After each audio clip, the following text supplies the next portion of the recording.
Hello everyone, आप सभी का बहुत बहुत स्वागत है मेरे चैनल पर। मैं हूं डॉक्टर वंदना गुप्ता और यहां पर मैं फिर से प्रीवियस ईयर के क्वेश्चंस लेकर के आई हूं और इसके साथ साथ में कुछ प्रैक्टिस सेट के भी क्वेश्चंस हैं और इसमें आपको कुछ प्रीवियस ईयर के भी क्वेश्चन मिल जाएंगे जो कि आपके टीजीटी और पीजीटी से हैं।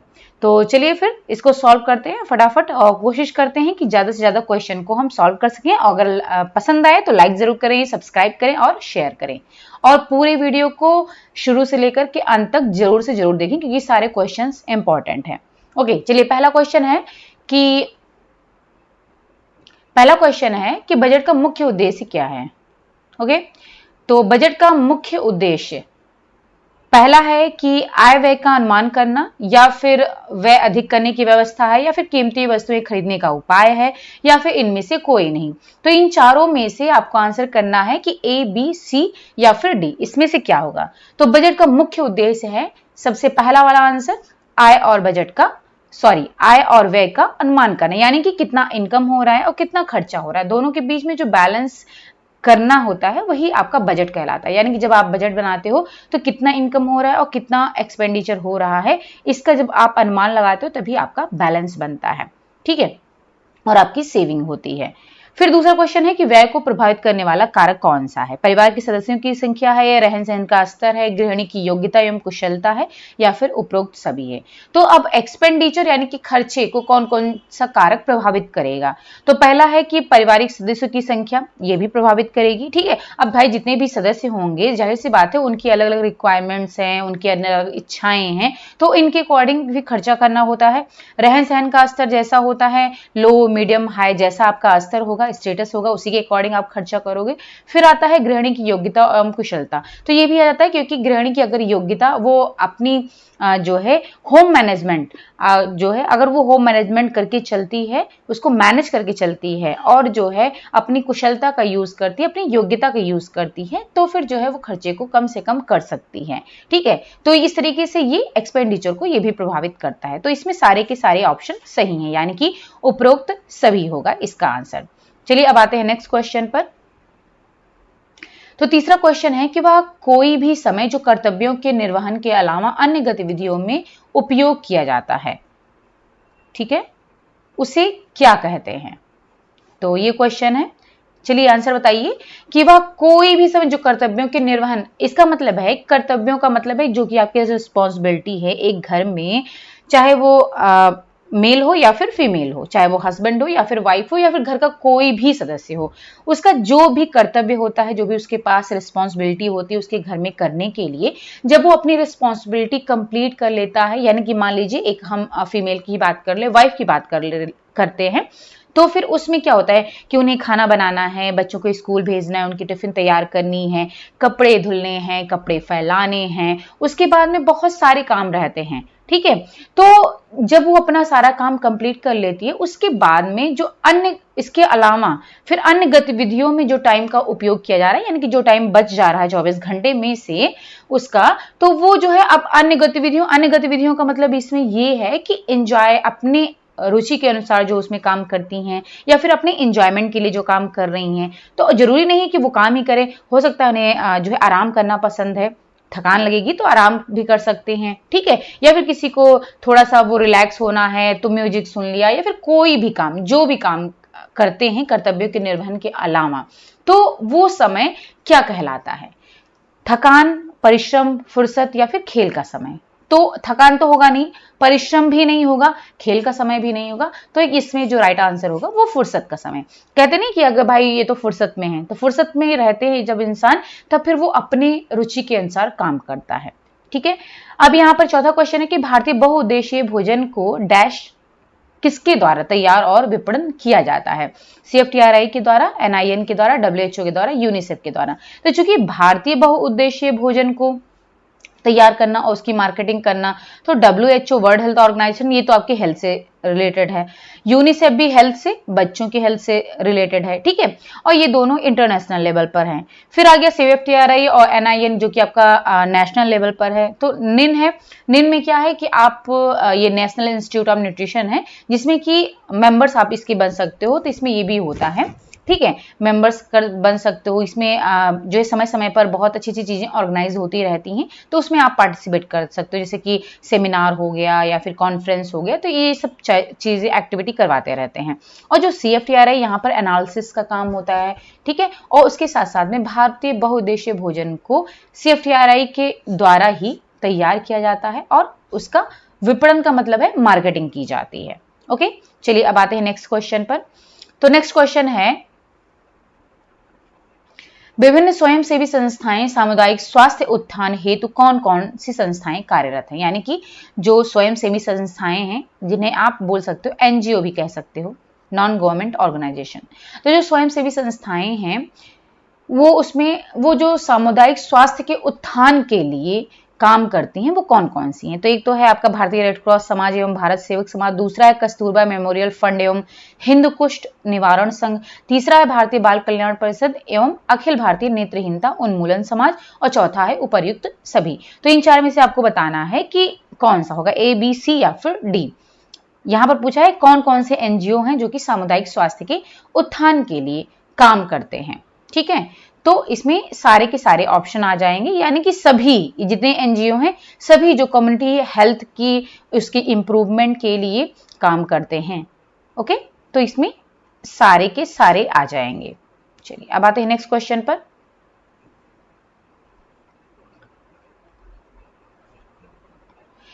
छठा क्वेश्चन है कि नॉन स्टिक बर्तनों में टेफ्लॉन की जो कोटिंग होती है वो किसकी होती है, उसमें किस रसायन का यूज किया जाता है? पॉलीटेट्राफ्लोरोएथिलीन का, पॉलीटेट्राफ्लोरीन का, या फिर पॉलीफ्लोरीन का, या फिर उपर्युक्त में से कोई भी नहीं। तो यहाँ पर आपको बताना है कि नॉन स्टिक बर्तनों में टेफ्लॉन की जो कोटिंग की जाती है, आपको पता ही होगा हर घर में नॉन स्टिक बर्तन का यूज होता है, उसमें जो कोटिंग रहती है वो टेफ्लॉन की होती है। अब उस टेफ्लॉन में किस रसायन का, किस केमिकल का यूज किया जाता है? तो इसका जो राइट आंसर होगा वो होगा आपका पॉलीटेट्राफ्लोरोएथिलीन। ओके, चलिए अब आते हैं नेक्स्ट क्वेश्चन पर। तो यहां पर है कि भवन की विभिन्न इकाइयों का सूर्य, वायु की दिशा, वर्षा एवं इलाके के तल रूप के आधार पर स्थान चयन करना क्या कहलाता है? ठीक है, यानी कि मान लीजिए कोई भी आप घर लेने का प्लानिंग कर रहे हो, तो उसमें सूर्य की रोशनी का जो है, मतलब कि आप जो प्लान करोगे कि जो भी जहां पर आप घर ले रहे हो, तो वहां पर आपके घर के दरवाजे किधर साइड में होने चाहिए, खिड़कियां किधर साइड में होनी चाहिए। तो हर एक चीज को प्लान करने के लिए, जिससे कि सूर्य की रोशनी प्रॉपर आ सके, वायु की दिशा यानी कि वेंटिलेशन भी प्रॉपर हो सके, पानी अंदर ना आ सके। ओके, तो ये सारी चीजें हमें ध्यान रख करके ही हम स्थान का चयन करते हैं। तो इस चीज को कहते क्या हैं? ठीक है, ये आपका जब जब हाउस का प्लान करते हो आप में, तो उसमें कुछ फैक्टर्स होते हैं जो कि आपके जब हाउस को प्लान करते हो तो उसको प्रभावित करते हैं। तो उसी में से एक फैक्टर है जिसमें कि हम अपने घर में जब भी चयन करने जा रहे हैं जगह का भवन के लिए, तो फिर उसमें हम जो है दरवाजे किधर साइड रहेंगे, और जो है खिड़कियां किस साइड रहेंगी, ठीक है, और मतलब यानी कि पूरा जो प्रॉपर है कि दिशा का, कि वेंटिलेशन भी हो सके, रोशनी भी आ सके, पानी भी अंदर ना आए। तो ये सारी चीजें जो व्यवस्था है उनको क्या कहते हैं? अमुखीकरण बोलते हैं, भौतिक विशेषताएं बोलते हैं, कमरों का फैलाव बोलते हैं, या फिर समुद्रीकरण बोलते हैं। तो देखिए, कमरों का फैलाव ये तो होगा नहीं, समुद्रीकरण का कोई मतलब नहीं है यहाँ पर, और भौतिक विशेषताएं तो ये भी नहीं है। तो पहला ऑप्शन है यहाँ पर आमुखीकरण। अब इसको आमुखीकरण को इंग्लिश में आस्पेक्ट भी कहते हैं। ठीक है, तो एक होता है एस्पेक्ट जिसमें ये सारी चीजें आती हैं, और एक होता है प्रोस्पेक्ट। ओके, अब प्रोस्पेक्ट का मतलब क्या होता है? प्रोस्पेक्ट का मतलब होता है कि जब भी किसी भी घर को आप बाहर से देखते हो, तो उस घर का जो आपके ऊपर इंप्रेशन पड़ रहा है, प्रभाव पड़ रहा है, तो वही चीज आपका प्रोस्पेक्ट कहलाता है। यानी कि घर की जो सुंदरता होती है, बाहर से देखने पर घर कितना सुंदर लग रहा है, तो वो चीज जो है प्रोस्पेक्ट कहलाती है। ठीक है, यानी कि आप मतलब कितने अच्छे से आपने घर को अरेंज किया है, बाहर की जो पिलर्स हैं या फिर जो भी हैं दरवाजे खड़े, वो इतने अच्छे से सेट हैं कि आपको बाहर से देखने पर वो आपको प्रभावित कर रहे हैं, तो वो चीज आपकी प्रोस्पेक्ट कहलाती है। ठीक है, और एस्पेक्ट का तो यहाँ पर आपने ये पढ़ ही लिया है कि यहाँ पूछा गया है। इसके अलावा और भी चीजें होती हैं जो कि जब भी आप घर प्लान करते हो तो उसको प्रभावित करती हैं। तो इसमें आपका रूमिनेस आ जाता है, ठीक है। रूमिनेस के अलावा इसमें आपका जो है वेंटिलेशन भी आ जाता है, सैनिटेशन भी आ जाता है, ग्रुपिंग भी आ जाता है, ठीक है, फ्लेक्सिबिलिटी भी आ जाता है। तो ये सारी चीजें जो है प्रभावित करती हैं जब भी कोई घर का प्लान करते हैं। फिर नेक्स्ट क्वेश्चन है कि इनमें से कौन सी रेखाएं सक्रियता, गति और शक्ति को अभिव्यक्त करती हैं। सक्रियता मीन्स एक्टिवनेस, और क्या गति का मतलब है स्पीड हो गया, और शक्ति का मतलब है पावर, ठीक है। तो कौन सी रेखाएं, यानी कि लाइन की बात करें तो डिफरेंट टाइप्स ऑफ लाइन होती हैं जो कपड़ों में यूज की जाती हैं, उनका अलग अलग मतलब होता है, यानी कि वो अलग अलग चीजें व्यक्त करती हैं। तो जैसे समस्तरी रेखाएं हैं, इसको हम इंग्लिश में बोल सकते हैं हॉरिजेंटल लाइंस, ठीक है। विकर्णी है, इनको हम डायगोनल कह सकते हैं, डायगोनल लाइंस। वक्र का मतलब है कर्व, और जो ऊर्ध्वाधर है इसका मतलब है लॉन्गिट्यूडनल, ठीक है। तो ये सब लाइंस के प्रकार हैं। तो किसमें मतलब हर लाइन का कोई ना कोई मतलब होता है और इनका यूज होता है, कपड़ों में किया जाता है। तो इसमें पूछा गया सक्रियता, गति और शक्ति का है, तो इसका आंसर है आपका विकर्णी रेखाएं, यानी कि डायगोनल। तो जो डायगोनल लाइंस होती हैं, ठीक है, वो क्या होती है, एक तो सोफिस्टिकेशन क्रिएट करती हैं, उसके अलावा इसमें इंटरेस्ट भी आता है, यानी कि एक्टिविटी, एक्टिवनेस, स्पीड और पावर के अलावा इसमें इंटरेस्ट भी, ये लाइन जो है डायगोनल लाइन, ये इंटरेस्ट भी क्रिएट करती हैं। ओके, इसके अलावा मूवमेंट भी आ जाता है इसमें, और फोर्स भी आ जाता है। ओके, चलिए फिर इसके बाद में जो हॉरिजेंटल लाइंस हैं, ये क्या है, एक शांति का अनुभव कराती हैं और डाउन टू अर्थ होती हैं, ठीक। और इसमें सॉलिडिटी होती है, सॉलिड होती हैं, ठीक है।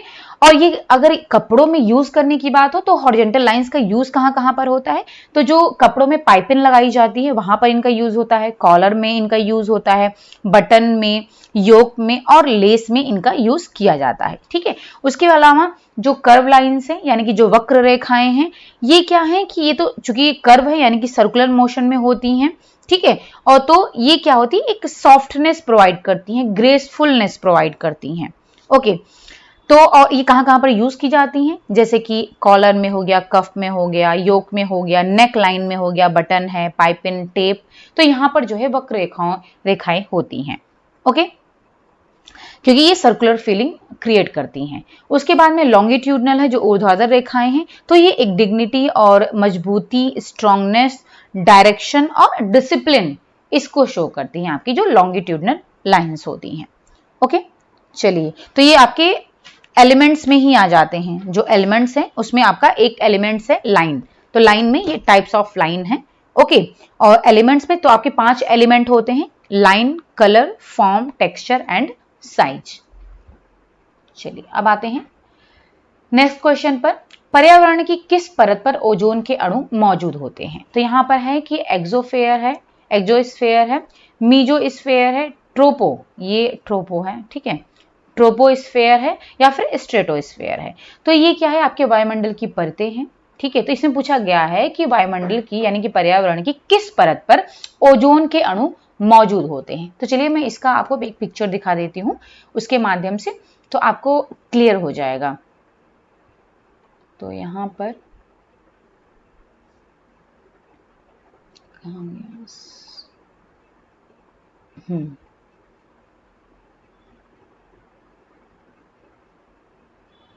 इस पिक्चर के माध्यम से आपको क्लियर हो जाएगा, ये देख सकते हो।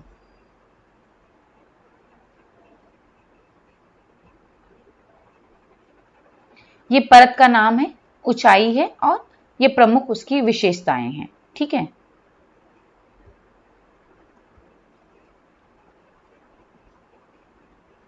चलिए, तो जो पहला है, जो पहली परत होती है यानी कि पृथ्वी से जो पहली परत होती है उसको बोलते हैं क्षोभ मंडल, या फिर उसको बोलते हैं टोपोस्फेयर, ट्रोपोस्फेयर, ठीक है, इसको कहते हैं ट्रोपोस्फेयर, जो कि 13 किलोमीटर पर रहता है, क्षोभ मंडल जिसे बोलते हैं। और इसी में क्षोभ मंडल में यानी कि ट्रोपोस्फेयर में सारी मौसमी घटनाएं होती हैं, जैसे कि आपकी मतलब बारिश होना, आंधी आना, ठीक है, और तूफान आना, तो जितनी भी मौसम से संबंधित घटनाएं होती हैं वो आपके क्षोभ मंडल में होती हैं।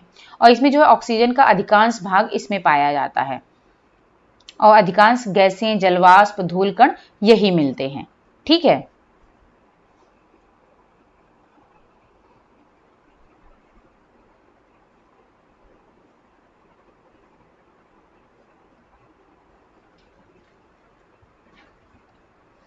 एक मिनट।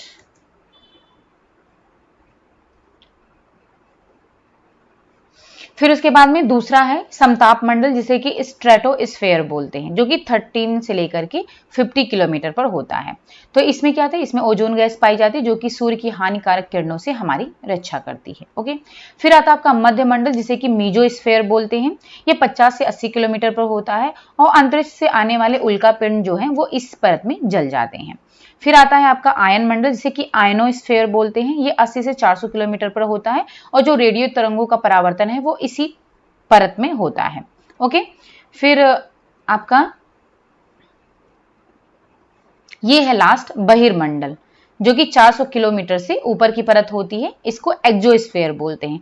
इसमें जो बहिर्मंडल होता है एक्सोस्फेयर, उसमें हीलियम और हाइड्रोजन गैसें पाई जाती हैं।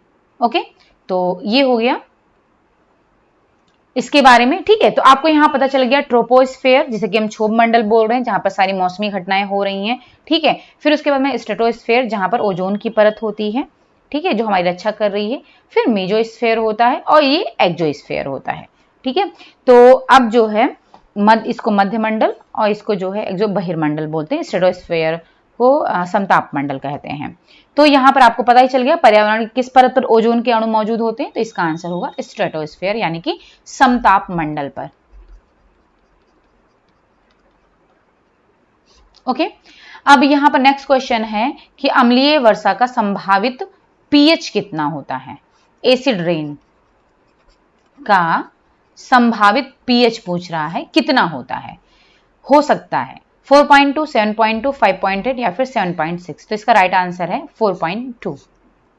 ठीक है, चलिए अब आते हैं नेक्स्ट क्वेश्चन पर। तो पहला इसमें 11वां क्वेश्चन है कि बैंक खाते का वह प्रकार कौन सा है जिसमें जमा की गई राशि पर ब्याज नहीं दिया जाता है। ठीक है, बचत खाता है यानी कि सेविंग अकाउंट है, सावधि खाता है यानी कि फिक्स्ड अकाउंट है, ये रिकरेंट, आवर्ती का मतलब है रिकरेंट, ये सेविंग अकाउंट है और ये है आपका करंट अकाउंट। ठीक है, तो यहां पर पूछा है कि कौन सा खाता है बैंक खाता जिसमें कि अगर आप अपनी पैसे जमा करते हो तो उस पर आपको ब्याज नहीं मिलता है। ठीक है, तो इसका जो राइट आंसर होगा वो होगा करंट अकाउंट, यानी कि चालू खाता। तो जो करंट अकाउंट होता है उसमें क्या होता है, ये तो पहली बात कि जो मध्यम वर्ग के लोग हैं वो ये नहीं खुलवा सकते हैं। क्यों? क्योंकि इसमें क्या होता है, ये ज्यादातर आपने देखा होगा कि इसमें उद्योगपति हैं, बिजनेसमैन हैं और जो अधिक पैसे धनी वर्ग वाले लोग हैं तो उनका करंट अकाउंट होता है। क्योंकि इसमें क्या होता है, जो भी आप पैसे जमा करते हो उस पर कोई भी ब्याज नहीं मिलता है और इसमें आप जितनी बार चाहो दिन में उतनी बार आप पैसे निकाल सकते हो। ठीक है, और जो आपका ये होता है सेविंग अकाउंट, बचत खाता होता है, तो ये सबके पास है बचत खाता, सेविंग अकाउंट है। ठीक है, जो नॉर्मली हमारे पास जो अकाउंट है वो सेविंग अकाउंट ही है। ओके, तो सेविंग अकाउंट क्या है, इसमें जो भी आप पैसे जमा रहते हैं आपके बैंक में रहते हैं उस पर आपको ब्याज मिलता है। ठीक है, और इसमें क्या होता है, आप जितने दिन भर में ये नहीं कि जितनी बार आप चाहो उतनी बार पैसा निकाल सको, कुछ लिमिट होती है इसमें कि हाँ आप जो है इतनी बार जो है हफ्ते में 10 दिन में कि आप इतनी बार जो है पैसे निकाल सकते हो। ठीक है, और क्या होता है कि जो हाँ चलिए ठीक है, ये हो गया, तो इतना समझ में आ गया होगा। अब फिर जो ये सावधि, फिक्स्ड और रिकरेंट है, तो ये दोनों लगभग सेम होते हैं। डिफरेंस बस जैसे फिक्स में इसमें भी हम पैसे जमा करते हैं लंबे समय के लिए, और जो रिकरेंट होता है इसमें जो है आप कम समय के लिए भी कर सकते हो और लंबे समय के लिए कर सकते हो। जैसे कि आपका जो फिक्स डिपॉजिट होता है, तो जहां तक मुझे पता है कि मिनिमम जो है वो 3 साल का होता है, 3 साल, 5 साल, 10 साल। ठीक है, ऐसे होता है फिक्स डिपॉजिट। और जो रिकरेंट है वो आप 1 साल के लिए भी कर सकते हो, 1 साल, 3 साल, 5 साल, 10 साल, तो ऐसे कर सकते हो। ठीक है, तो ये रिकरेंट में आपका कम समय के लिए भी आप कर सकते हो। और जो इसमें डिफरेंस क्या रहता है, जो फिक्स्ड डिपॉजिट होता है उसमें आपको एक मुश्त पैसा जमा करना होता है और फिर उस पर आपको ब्याज मिलता रहता है। ठीक है, यानी कि मान लीजिए आपको 50,000 या 1 लाख जो भी फिक्स करना है अपना पैसा, तो आप जो है एक साथ आपको देना होगा उसे।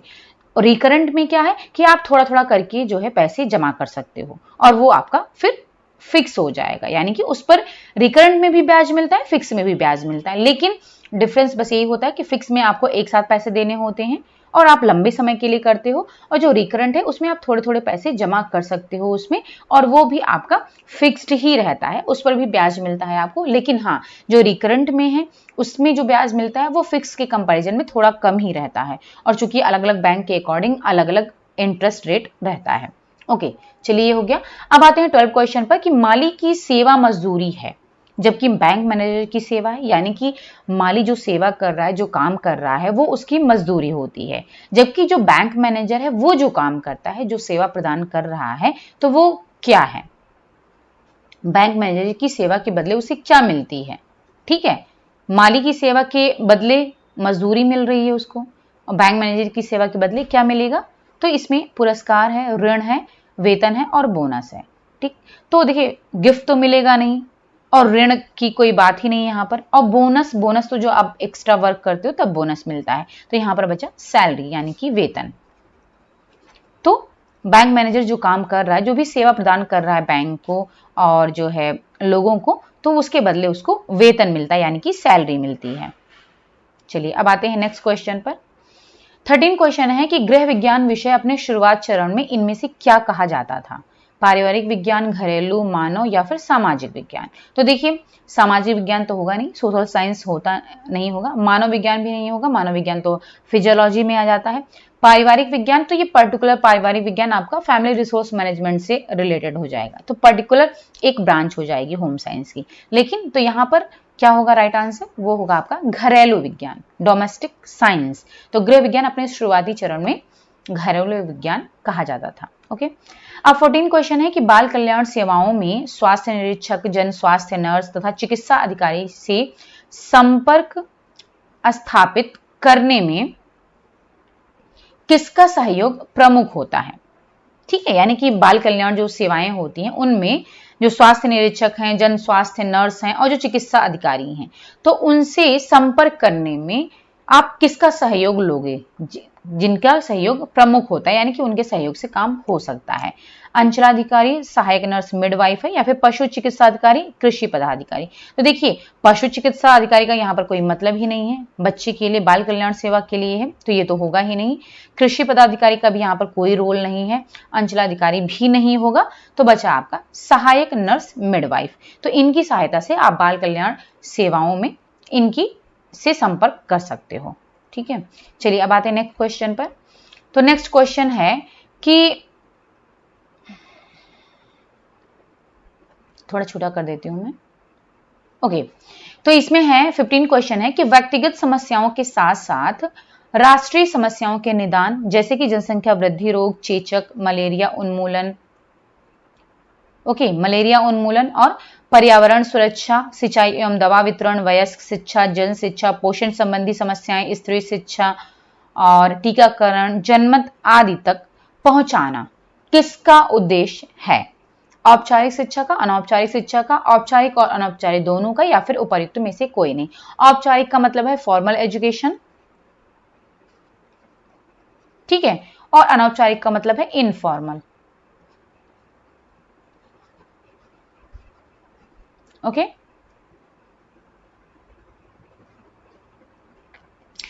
तो इसमें पूछा गया है कि व्यक्तिगत समस्याओं के साथ साथ, ठीक है, राष्ट्रीय समस्याओं के निदान, जिसमें कि इतनी सारी समस्याएं दी गई हैं, तो उनका जनमत तक, लोगों तक पहुंचाना किसका उद्देश्य है? औपचारिक, अनौपचारिक, या फिर दोनों, या फिर कोई नहीं? तो ये दोनों का ही है भाई, दोनों का ही ये एम है कि ये जो सारी समस्याएं हैं उनका जो निदान है वो लोगों तक पहुंचे, इनके बारे में जागरूक किया जाए उनको। तो ये दोनों ही, फॉर्मल और इनफॉर्मल दोनों ही एजुकेशन का ये उद्देश्य होता है। ठीक है, चलिए अब नेक्स्ट क्वेश्चन है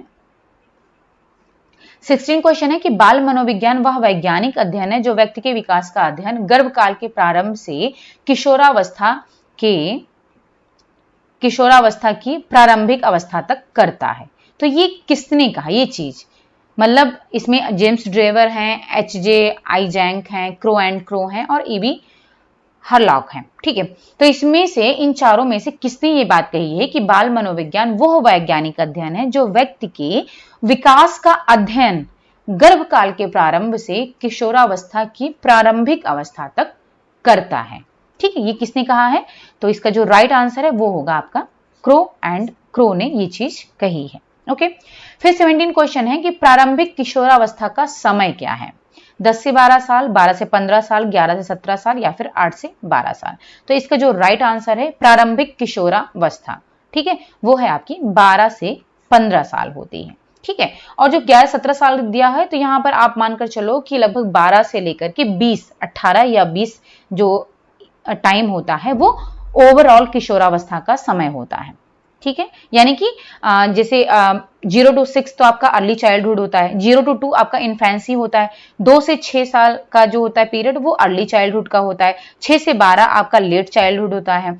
ठीक है, अब 12 से लेकर के 18 या 20 तक का जो एज होता है वो आपका किशोरावस्था में आ जाता है। ओके, यानी कि एडोलसेंस में आ जाता है। फिर उसके बाद में 20 से यानी कि जो 21 से लेकर के आपका आगे फर्दर जितना भी है यानी कि ओल्ड एज तक का जो होता है वो आपका एडल्टहुड में आ जाता है। उसमें भी आपके एडल्टहुड की प्रारंभिक अवस्था आती है, मिडिल अवस्था आती है और अंत अवस्था यानी कि ओल्ड एज आ जाता है, उसके बाद में डेथ आ जाती है। ठीक, तो ये चीज आपकी पूरी प्रोसेस रहती है स्टेजेस की। तो इसमें जो है आपका जो किशोरावस्था है उसमें भी प्री एडोलसेंस होता है। प्रारंभिक किशोरावस्था का मतलब है प्री एडोलसेंस। ठीक है, तो वो आपका 12 से 15 साल का समय होता है। फिर नेक्स्ट क्वेश्चन है 18, किसी व्यक्ति की खाई हुई कार्य क्षमता को पुनः बहाल करने की प्रक्रिया क्या कहलाती है? खाई हुई या फिर आप इसको कह सकते हो खर्च की हुई। खर्च की हुई जो कार्य क्षमता है, वर्क कैपेसिटी है, उसको फिर से अगर लाना है तो उस प्रक्रिया को क्या कहेंगे? चिकित्सा कहेंगे, हस्तक्षेपण कहेंगे, पुनर्वास कहेंगे या फिर उत्प्रेरण कहेंगे। ठीक है, तो इसका जो राइट आंसर है वो है पुनर्वास। इसको इंग्लिश में कहते हैं रिहैबिलिटेशन। तो ये राइट आंसर है रिहैबिलिटेशन जो है इसमें किसी की कार्य क्षमता को फिर से बहाल किया जा सकता है। ओके, फिर आता है शारीरिक परिणामों में बढ़ोतरी का क्या मतलब है? अगर शारीरिक परिणाम यानी कि फिजिकली जो अगर उसमें कुछ बढ़ रहा है, शारीरिक परिणाम का मतलब जैसे कि लंबाई हो गई, वेट हो गया और जो बॉडी का प्रोपोर्शन है, तो उसमें जो बढ़ोतरी हो रही है उसका क्या मतलब है? वृद्धि कहेंगे उसको, विकास कहेंगे या फिर दोनों, वृद्धि और विकास दोनों कहेंगे या फिर मानवमितीय कहेंगे। ठीक है, तो इसका जो राइट आंसर होगा वो होगा वृद्धि। ठीक है, क्योंकि वृद्धि में आपकी बस केवल आपकी हाइट, आपका वेट और आपका प्रोपोर्शन ये बढ़ता है, इसमें चेंजेस आते हैं। जबकि विकास जो होता है, विकास के अंदर आपका वृद्धि भी आ जाता है। कैसे? क्योंकि जो वृद्धि होती है उसमें हमारे फिजिकल चेंजेस आते हैं। ठीक है, और जो विकास है उसमें हमारा फिजिकल, मेंटल, कॉग्निटिव डेवलपमेंट आ जाता है, सोशल डेवलपमेंट आ जाता है, लैंग्वेज डेवलपमेंट, सारे के सारे डेवलपमेंट आपके जो है मॉरल डेवलपमेंट, ये सब आपका विकास के अंदर, डेवलपमेंट के अंदर आ जाता है। ठीक है, तो इस तरीके से यहां पर पूछा गया शारीरिक परिणाम, तो शारीरिक परिणाम का मतलब हाइट, वेट, प्रोपोर्शन ये हुआ। ठीक है, जिसको कि हम वृद्धि कहेंगे। फिर है बालकमन एक खाली स्लेट या टेबला रोजा है, यह विचार किसने दिया? तो ये अभी इसके पहले ही हमने शायद ये क्वेश्चन डिस्कस कर चुके हैं हम। इसका राइट आंसर है जॉन लॉकी। ठीक है, और इनके बारे में भी हमने डिस्कस किया हुआ है, फ्रॉबेल, प्लेटो और चार्ल्स डार्विन। चलिए दोबारा हम इसको फिर से रिपीट नहीं कर रहे हैं। फ्रॉबेल किंडरगार्टन है, प्लेटो को भी हमने बताया था कि जो प्लेटो थे ये आपके, इन्होंने एक रिपब्लिक ग्रंथ नामक बुक लिखी हुई थी और ये एक दार्शनिक थे, सुकरात के ये शिष्य थे और अरस्तु के गुरु थे, और इन्होंने अनुकरण को विशेष महत्व दिया शिक्षा में। ठीक है, ये प्लेटो थे। और जो चार्ल्स डार्विन है इन्होंने इवोल्यूशन की थियरी दी थी। ओके, चलिए अब आते हैं 21 क्वेश्चन पर कि ब्रॉन फेन ब्रेनर सिद्धांत में कौन सा पर्यावरणीय स्तर नहीं है? माइक्रो सिस्टम नहीं है और ये है मैमो नहीं है, ये मीजो सिस्टम है। ठीक है, मीजो सिस्टम। तो ये नहीं है, या फिर माइक्रो सिस्टम नहीं है, या फिर एंडो सिस्टम नहीं है, और या फिर मैक्रो सिस्टम नहीं है। ठीक है, तो इनमें से ब्रॉनफेल्ड ब्रेनर इन्होंने जो सिद्धांत दिया है, तो उसमें इन्होंने चूंकि पर्यावरण के बारे में ही बताया है, तो इसमें से कौन सा है जो कि आपका इनके सिस्टम में जो इन्होंने बताया है, थ्योरी दी है, उसमें नहीं है। तो जल्दी से इसका आंसर आपको बताना है।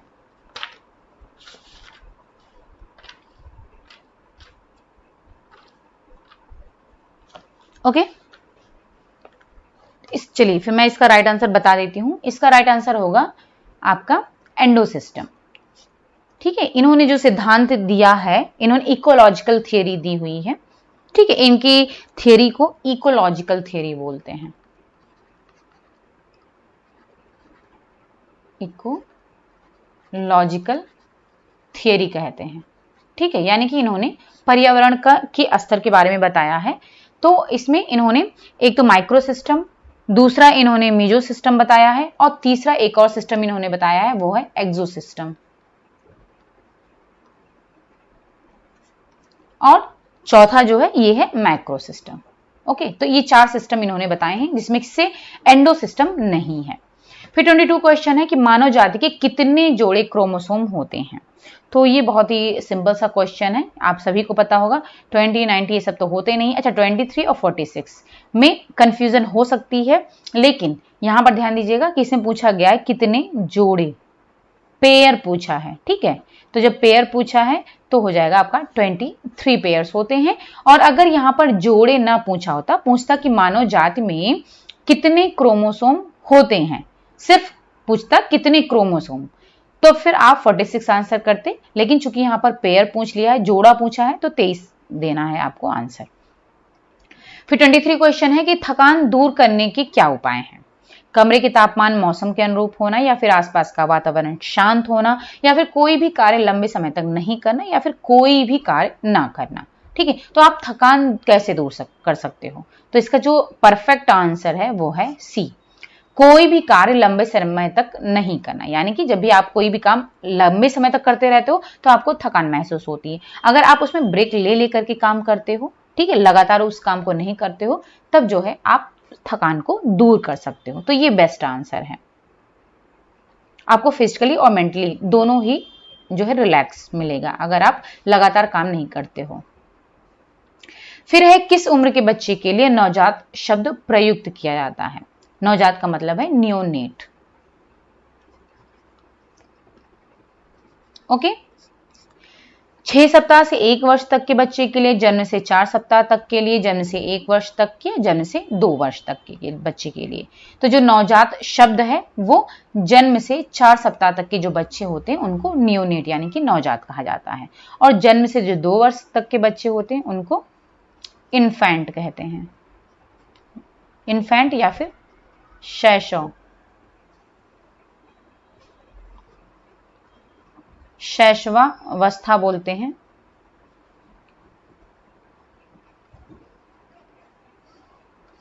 ठीक है, यानी कि इसको शैशवावस्था या फिर इन बच्चे को इन्फेंट बोलते हैं, और इस अवस्था को बोलते हैं इन्फेंसी, यानी कि शैशवावस्था हिंदी में कहते हैं। ठीक, चलिए अब आते हैं नेक्स्ट क्वेश्चन पर। तो 25वां क्वेश्चन है कि वायरस द्वारा शिशुओं में होने वाली सामान्य छूत है। छूत का मतलब है संक्रमण, कह सकते हो इन्फेक्शन। मीजल्स है, जर्मन मीजल्स है, चिकन पॉक्स यानी चेचक है, या फिर उपरोक्त सभी हैं। तो इसमें से आपको बताना है कि क्या है। ठीक है,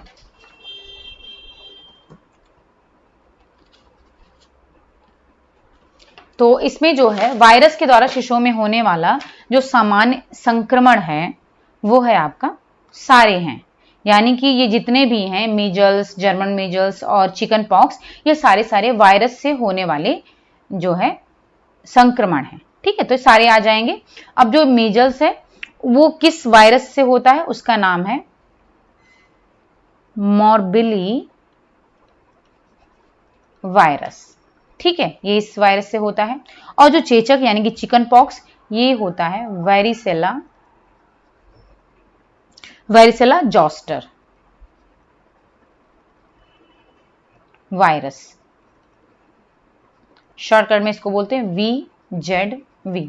ओके, और जो ये जर्मन मीजल्स है ना, इसको रूबेला भी कहते हैं। ठीक है, तो इसमें सारे आ जाएंगे, सारे के सारे वायरस से होते हैं। अब नेक्स्ट है बाल मृत्यु का क्या कारण है? अधिक संतानें, पोषण में कमी, गर्भावस्था में असावधानी या फिर उपर्युक्त सभी। तो सबको पता है कि इसमें सारे ही आ जाएंगे। पोषण में कमी से भी हो सकता है, अधिक संतानों की वजह से भी, अधिक संतानें होंगी तो बच्चों पर ध्यान कम दे पाएगी माँ, और गर्भावस्था में अगर असावधानी की गई तो उसकी वजह से भी बाल मृत्यु हो सकती है। तो ये सारे के सारे आ जाएंगे। फिर 27वां क्वेश्चन है कि सामाजिक व्यवहार जन्म के समय शुरू होता है, ये सत्य है या फिर असत्य है या फिर संबंधित नहीं है या फिर विवाहित? तो विवाहित ये तो बिल्कुल ही गलत है। ठीक है, संबंधित नहीं है तो ये तो संबंधित है। अब यहाँ पर बात आई सत्य है या फिर असत्य है। तो जो सामाजिक व्यवहार है वो आप कहीं पर आपको ये मिलेगा कि ये जन्म से ही शुरू हो जाता है। ठीक है, और कहीं पर आपको जो मिलेगा कि नहीं, ये जो है बाद में स्टार्ट होता है। लेकिन इसका जो राइट आंसर है वो होगा सत्य होगा, क्योंकि जो सामाजिक व्यवहार है, सोशल बिहेवियर होता है, वो जन्म के समय से शुरू हो जाता है, यानी कि यहां से स्टार्ट हो जाता है। चलिए अब आते हैं नेक्स्ट क्वेश्चन पर। भय संबंधित भाव है, किससे? संकोच करना या शर्माना से, या फिर खुश होने से, या फिर स्नेह रखना या होने से, या फिर जिज्ञासा होने से।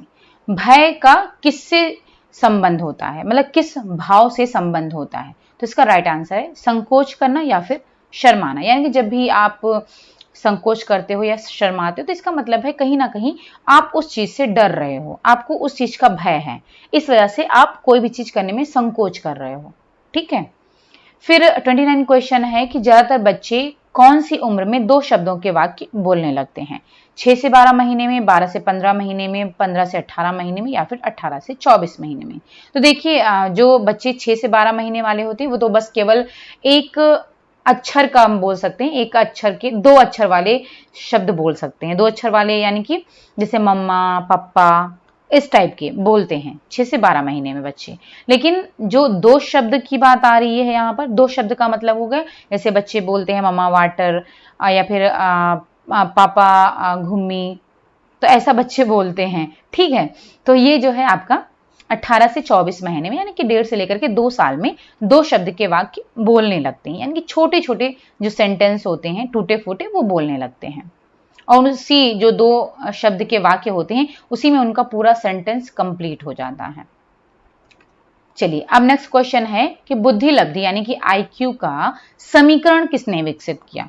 इंटेलिजेंट क्वेश्चन का जो समीकरण है यानी कि जो फॉर्मूला है वो किसने विकसित किया है? ठीक है, अब देखिए इसमें बहुत सारी कंफ्यूजन होती है, क्योंकि इसमें स्टर्न, बिने और टर्मन ये तीनों में कंफ्यूजन हो जाती है। ठीक है, तो यहाँ पर हम आपकी कंफ्यूजन को क्लियर कर दे रहे हैं। तो इसका जो राइट आंसर अगर कभी भी आता है कि IQ का फॉर्मूला किसने दिया है या फिर IQ का समीकरण किसने विकसित किया है, तो इसका जो राइट आंसर है वो है विलियम स्टर्न। ठीक है, IQ का जो फॉर्मूला है ये स्टर्न ने दिया था। ठीक है, जबकि जो बिने हैं ये क्या है, इन्होंने बिने स्केल दी थी, लेकिन और इनको बुद्धि परीक्षण का जन्मदाता कहते हैं। बिने को बुद्धि परीक्षण का यानी कि इंटेलिजेंस टेस्ट का जन्मदाता कहते हैं, क्योंकि इन्होंने इंटेलिजेंस टेस्ट के बारे में बताया। ओके, और जो टर्मन है ये क्या है, इन्होंने क्या किया है, स्टैनफोर्ड बिने स्केल परीक्षण के प्रतिपादक कहे जाते हैं, यानी कि इन्होंने तो स्केल बनाया था लेकिन फिर दोबारा से टर्मन ने उसको फिर से उसका परीक्षण किया और फिर से उसको तैयार किया, तो उसको जो है कहते हैं स्टैनफोर्ड बिने स्केल परीक्षण बोलते हैं, जो कि टर्मन के द्वारा तैयार किया गया था। तो इस वजह से ये टर्मन जो है वो स्टैनफोर्ड बिने स्केल परीक्षण के प्रतिपादक कहे जाते हैं। ठीक है, तो ये इसमें बहुत कंफ्यूजन है कि स्टर्न होंगे IQ का समीकरण किसने दिया। तो जो टर्मन थे उन्होंने क्या किया था, स्टर्न के द्वारा जो समीकरण दिया गया है IQ का उसका इन्होंने उपयोग किया था। ठीक है, IQ को टेस्ट करने के लिए टर्मन ने उसका यूज किया था। ठीक है, और जो स्पीयरमैन है ये इन्होंने 2 फैक्टर थियरी दी थी।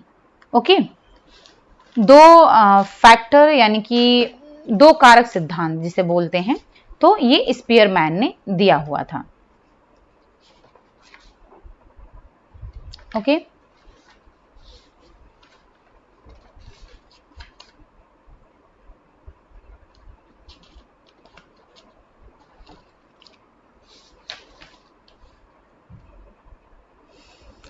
चलिए फिर अब आते हैं नेक्स्ट क्वेश्चन पर।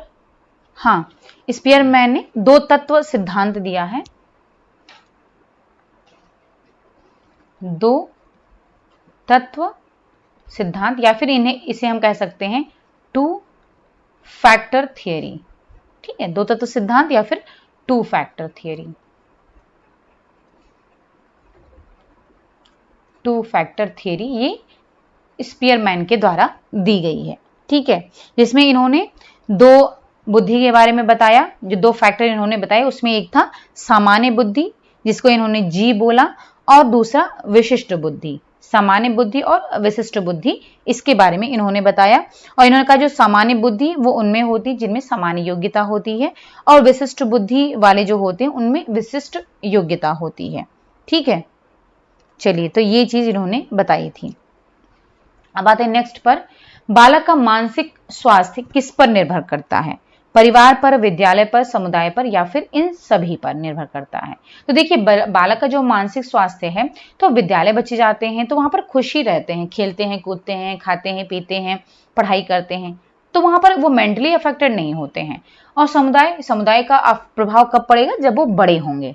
ठीक है, तो यहाँ पर बालक की बात की जा रही है, तो इसमें जो प्रभावित होगा वो होगा परिवार का प्रभाव पड़ेगा उनके मानसिक स्वास्थ्य पर। देखिए, ऐसा कहा जाता है, जनरली आपने सुना होगा कि भाई इनके फैमिली में ऐसा होता होगा, इस वजह से बच्चा इस स्वभाव का है। यानी कि अगर फैमिली में, परिवार में लड़ाई झगड़ा, मारपीट और गालियां हो रही हैं, तो ये सब देख करके जो बालक का मानसिक स्वास्थ्य है वो मेंटली प्रभावित होता है उससे, और बच्चा भी, उसका जो विकास है प्रॉपर वो नहीं हो पाता है, और बच्चा भी उसी के जैसा हो जाता है। तो ये बहुत ज़्यादा इंपॉर्टेंट होता है कि जो बच्चे हैं, छोटे बच्चे हैं, उनके सामने आप अच्छा माहौल दो परिवार को। ठीक है, तभी वो अच्छा सीखेंगे। जैसा आप करते हो वैसा ही बच्चे सीखते हैं। तो सबसे ज़्यादा प्रभाव किसका पड़ेगा? वो परिवार का पड़ेगा। और जो प्रभावित होते हैं वो मेंटली ही प्रभावित होते हैं, फिजिकली तो वो तो होता ही रहेगा। उसमें जितनी उनकी हाइट होनी है, जितनी उनकी वेट होना है, तो वो सब मैटर उतना नहीं करता है, लेकिन मेंटली बहुत ज़्यादा प्रभावित होते हैं। फिर 32 क्वेश्चन है कि बौद्धिक क्षमता को विकसित करता है क्या? खेलना, चिल्लाना, खाना, या फिर अनुपूरक लेना? तो देखिए, बौद्धिक क्षमता को विकसित क्या करेगा? ठीक है, तो इसमें सबसे ज़्यादा विकसित क्या करेगा? खेलना, क्योंकि जब बच्चे खेलते हैं तो उनकी जो बौद्धिक क्षमता है, कैपेसिटी है, वो भी डेवलप होती है। फिर 33 क्वेश्चन है,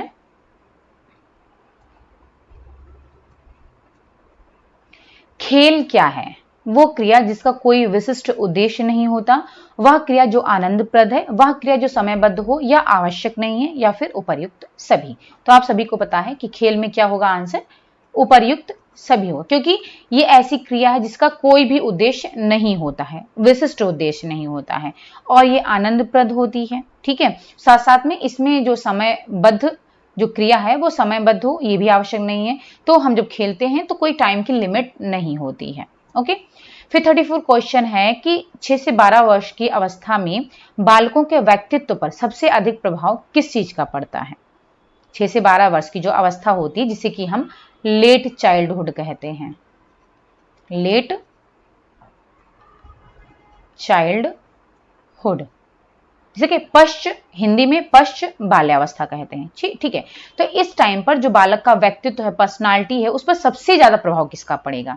माता पिता का पड़ेगा, या फिर परिवार का पड़ेगा, या फिर संगी साथी का पड़ेगा, या फिर शिक्षक का पड़ेगा? तो ये आप सभी को पता है कि लेट चाइल्डहुड में बच्चे अपने फ्रेंड्स के साथ ही ज्यादा रहते हैं, मम्मी पापा के साथ कम, और फ्रेंड्स के साथ ज्यादा रहना पसंद करते हैं, और उनकी बातों को भी ज्यादा मानते हैं। ठीक है, तो संगी साथी का ज्यादा प्रभाव पड़ेगा। फिर 35 क्वेश्चन है कि ग्लाइकोजन संग्रहित होता है, यानी कि कहां पर स्टोर होता है ग्लाइकोजन? ठीक है, तो ये वसीय ऊतकों में होता है, यकृत में, मांसपेशियों में, या फिर वृक्क में? तो ये भी क्वेश्चन आई थिंक हमने कराया हुआ है। इसका जो राइट आंसर है वो है यकृत में, यानी कि लिवर में। तो मुख्य रूप से लिवर में होता है, लेकिन कुछ मात्रा में ये मांसपेशियों में भी होता है। तो अगर मान लीजिए कहीं पर यकृत और मांसपेशी दोनों दिया है तो आप उस पर टिक करिएगा। ठीक है, क्योंकि जो ग्लाइकोजन है वो आपका लिवर में भी जो है संग्रहित होता है, स्टोर होता है, और मसल्स में भी स्टोर होता है, लेकिन चूंकि यहाँ पर इसको अलग अलग कर दिया है तो मुख्य रूप से आपका लिवर में होगा। ठीक है, क्योंकि ज्यादा यहीं पर होता है। फिर है एटीपी संबंधित है किससे, माइटोकॉन्ड्रिया से, गोल्जी कॉइल से या फिर केंद्रक से। तो ये तो हमने आपको बताया ही है जब मैं पढ़ा रही थी, ठीक है, फिजियोलॉजी, तो उसमें मैंने ये चीज बताई थी सबके बारे में। तो एटीपी क्या होगा, एडेनोसिन ट्राइफॉस्फेट होता है इसका फुल फॉर्म, जो कि आपके माइटोकॉन्ड्रिया से संबंधित है। और जो माइटोकॉन्ड्रिया में जो एटीपी के ही फॉर्म में ऊर्जा स्टोर रहती है। तो इस तरीके से जो माइटोकॉन्ड्रिया उसको क्या बोलते हैं, ऊर्जा का घर कहते हैं, या फिर आप कह सकते हो power house of the cell बोलते हैं।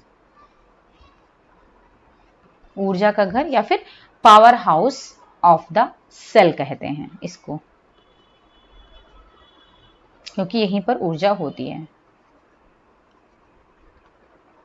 ठीक है, अब नेक्स्ट क्वेश्चन है 37 कि मांसपेशियों में निम्न एकत्र होने से शारीरिक थकान उत्पन्न होती है, यानी कि मसल्स में क्या चीज इकट्ठा हो जाता है जिसकी वजह से हमें थकान लगती है। ऑक्सीजन व लैक्टिक अम्ल या फिर साइट्रिक अम्ल या फिर कार्बन डाइऑक्साइड व लैक्टिक अम्ल या फिर नाइट्रोजन और लैक्टिक अम्ल। तो लैक्टिक अम्ल तो आपको पता है कि लैक्टिक अम्ल से शारीरिक थकान होती है जब मसल्स में ये एकत्रित हो जाती है। इसको भी हमने डिटेल में पढ़ाया हुआ है कैसे ये एकत्रित होती हैं। और साथ साथ में कार्बन डाइऑक्साइड, यानी कि सी वाला ऑप्शन सही होगा। लैक्टिक अम्ल तो होगा ही होगा, साथ में कार्बन डाइऑक्साइड भी होता है जिसकी वजह से थकान उत्पन्न होती है। इसके बाद में आता है 38 क्वेश्चन, निम्न में से किसके द्वारा शरीर की गति संभव है, हड्डी के द्वारा, मांसपेशियों के द्वारा या फिर जोड़ के द्वारा, या फिर इनमें से कोई नहीं। तो ये भी हमने शायद पढ़ाया है, अगर मसल सभी आपको पढ़ाया होगा तो जो शरीर की गति होती है वो क्या होती है, मसल्स के द्वारा संभव होती है। अगर मसल्स ना हो तो फिर क्या है, क्योंकि हड्डियों के बीच में भी हमारे मसल्स ही होती हैं, जहां पर जो ये मोड़ हैं, जोड़ हैं, ज्वाइंट्स हैं, तो वहां पर जो होते हड्डियों जो होती हैं वो मसल्स से जुड़ी होती हैं। तो इस वजह से मूवमेंट के लिए, हमारे शरीर की गति के लिए मांसपेशियां जरूरी हैं। फिर आता है कि मानव शरीर में सबसे लंबी अस्थि कौन सी है, प्रगंडिका, जंघास्थि, अंतरजंघिका या फिर बहिजंघिका। तो ये आपको सभी को पता है कि इसमें जंघास्थि होगी। सबसे लंबी जो हड्डी है यानी कि अस्थि है हमारे शरीर में वो जंघास्थि है, जिसे कि फीमर कहते हैं। ठीक है, हमारी जांग में होती है, यानी कि थाई में होती है ये, और इसको फीमर बोलते हैं। ये मानव शरीर की सबसे लंबी हड्डी यानी कि अस्थि होती है, फीमर, जिसे कि जंघास्थि बोलते हैं, जांघों में पाई जाती है ये। फिर आता है 40 क्वेश्चन कि मानव शरीर में पसलियों की कितनी संख्या होती है। पसलियों का मतलब है रिब्स। ठीक है, तो रिब्स की कितनी संख्या होती है, मानव शरीर में रिब्स की कितनी संख्या होती है, 10 है, 24 है, 12 है या फिर 48 है। ठीक है, तो इसका जो राइट आंसर होगा वो होगा 24, क्योंकि जो रिब्स होती हैं वो 12 जोड़ी होती हैं, 12 जोड़ी पाई जाती हैं। ठीक है, तो 12 जोड़ी का मतलब होगा 12 को जोड़ी हैं, पेयर में है, तो अगर आप जोड़ी हटा दो तो ये 12 दूना 24, यानी कि 24 टोटल 24 हो गई। ओके, तो इस तरीके से मानव शरीर में जो पसलियों यानी कि रिब्स की जो संख्या होती है वो होती है 24। ओके, चलिए, तो यहाँ पर हमने 40 क्वेश्चंस सॉल्व कर लिए हैं। अब जो नेक्स्ट के और भी क्वेश्चन हैं वो हम नेक्स्ट वीडियो में शेयर करेंगे आपके साथ में। ओके, तब तक आप इसी तरीके से कंटिन्यू हमारे चैनल पर विजिट जरूर करते रहिए, क्योंकि लगातार हम प्रीवियस ईयर के क्वेश्चंस, प्रैक्टिस सेट आपको एग्जाम तक प्रोवाइड करते रहेंगे, और कोशिश रहेगी कि हम डेली इसको प्रोवाइड करें। फिलहाल अगर नहीं होता तब भी आपको हम कोशिश करेंगे जितनी ज़्यादा से ज़्यादा क्वेश्चन आपके साथ में शेयर कर सकें। ठीक है, चलिए फिर, अगर ये वीडियो आपको पसंद आया है देन लाइक ज़रूर करें, और ज़्यादा से ज़्यादा लाइक करें और सब्सक्राइब भी करें, और साथ साथ में शेयर करें अपने फ्रेंड्स के साथ में। ओके, चलिए फिर, थैंक यू सो मच, मिलते हैं नेक्स्ट वीडियो में। Bye bye and take care.